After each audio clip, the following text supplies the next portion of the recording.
आप सबको मेरा सादर नमस्कार। एक सपने ने कैसे बदली राजा जनक की जिंदगी। प्राचीन काल में कई राजा थे जो युद्ध में अपने कौशल, सैन्य शक्ति और अपनी सत्य निष्ठा के लिए जाने जाते थे। बहुत कम राजा ऐसे थे जो अपनी आध्यात्मिकता की वजह से प्रसिद्ध थे। ऐसे ही एक असाधारण राजा मिथिला के राजा जनक थे। वो देवी सीता के पिता राजा जनक।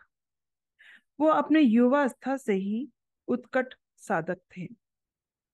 वो अपने दरबार में आध्यात्मिकता और धर्म पर लंबी लंबी प्रतियोगिता का आयोजन करते थे, जिसमें राज्य के प्रसिद्ध धार्मिक विद्वान और तपस्वी भाग लेते थे। सभा के बाद राजा सोने के लिए अपने कक्ष में चले जाते थे। ऐसे ही एक दिन राजा जनक ने सोने के बाद एक बहुत अजीब सपना देखा। उन्होंने देखा कि पड़ोस के ही एक शक्तिशाली सम्राट ने उनके राज्य पर आक्रमण कर दिया है, जिससे बहुत विनाश हुआ। युद्ध में उनको अपनी मृत्यु दिखाई दी, जिससे बचने के लिए वो घने जंगल की ओर भाग गए। लगातार भागने से उनको बहुत ज्यादा थकान हो गई, सांसें उखड़ने लगी और भूख प्यास भी लग गई। इन सब ने मिलकर उनकी पीड़ा को बहुत बढ़ा दिया। वह इसी पीड़ा में कई दिनों तक घने जंगल में भटकते रहे। इतने दिनों तक कुछ भी नहीं खाने से वह भूखे मरने के कगार पर आ गए। एक पेड़ के नीचे अपना डेरा जमा लिया। सौभाग्य से एक दिन जंगल से गुजर रहे एक व्यक्ति ने दयनीय हालत में लेटे देख लिया। भिखारी जैसी हालत में उन्हें देखकर उस व्यक्ति को उन पर तरस आ गया। उसको नहीं पता था कि उसके सामने राजा जनक थे।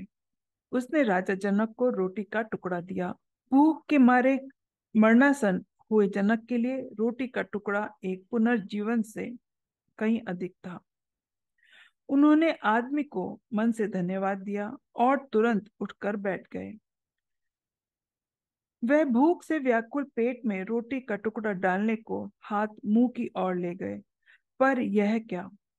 इससे पहले कि रोटी मुंह में जाती, एक कौवे ने झपट्टा मारा और उनके हाथ से रोटी छीन ली और उड़ गया। इतने दिनों के बाद उन्हें भोजन का केवल एक ही टुकड़ा मिला था और वह भी उनके हाथ से छिन गया था। जनक के लिए वह डूबते को तिनके का सहारा जैसा था। उसके छीनने पर उन्होंने अपना आपा खो दिया और उनके मुंह से जोर की चीख निकली।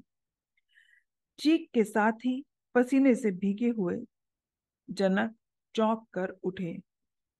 उन्होंने खुद को अपने महल में शाही बिस्तर पर पाया।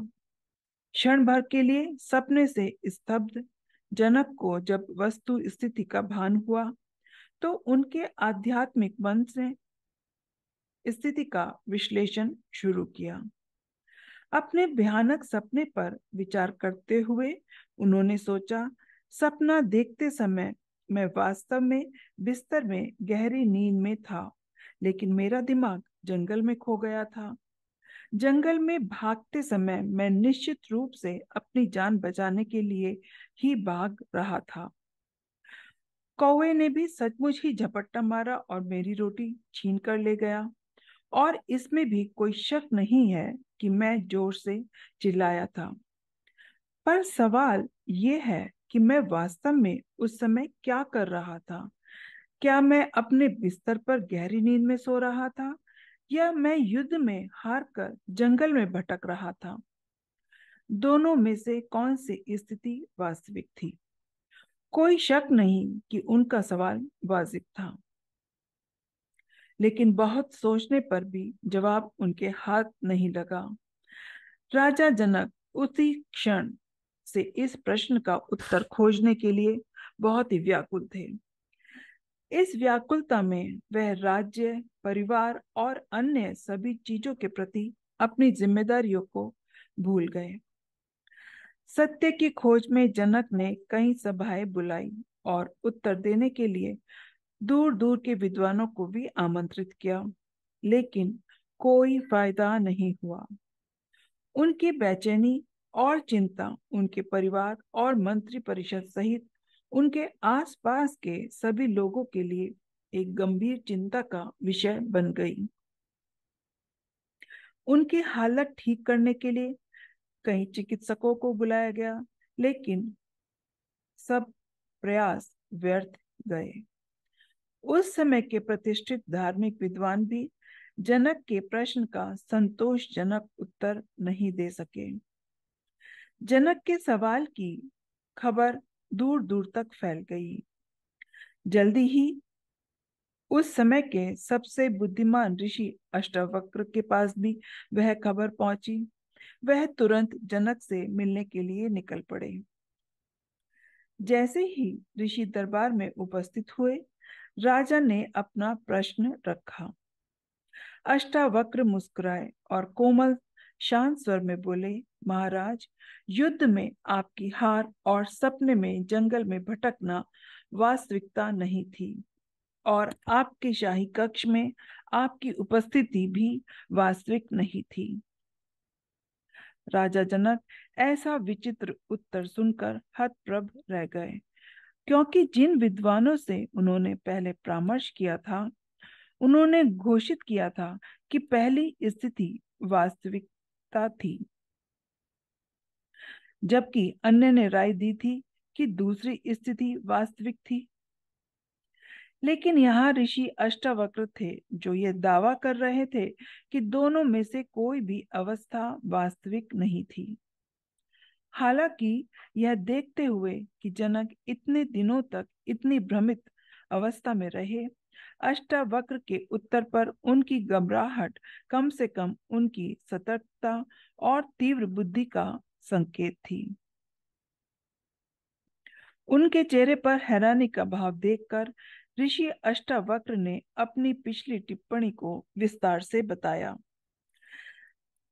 जब आप जंगल में भटकने का सपना देख रहे थे, तब आप शारीरिक रूप से अपने महल में मौजूद थे, जिसका अर्थ है कि जंगल में आपका भटकना वास्तविक नहीं था। इसी तरह यद्यपि आप शारीरिक रूप से अपने महल में मौजूद थे, पर आपका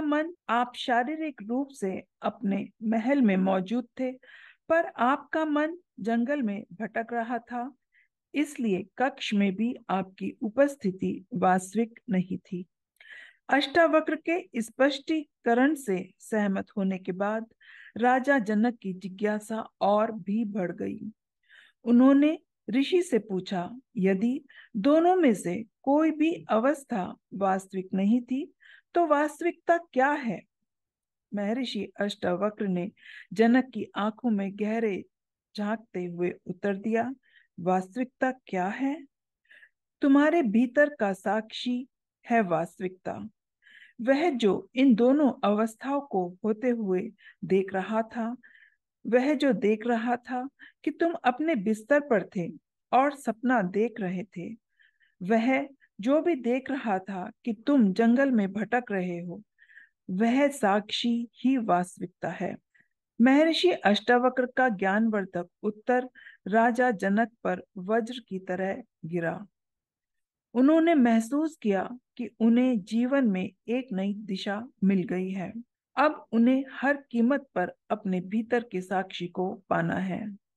आखिरकार राजा जनक महर्षि अष्टावक्र के शिष्य बने और ऋषि के मार्गदर्शन में अपने भीतर के साक्षी को जाना। महर्षि अष्टावक्र और राजा जनक के बीच ज्ञानवर्धक चर्चा की यह श्रृंखला आज अष्टावक्र गीता के नाम से प्रसिद्ध है।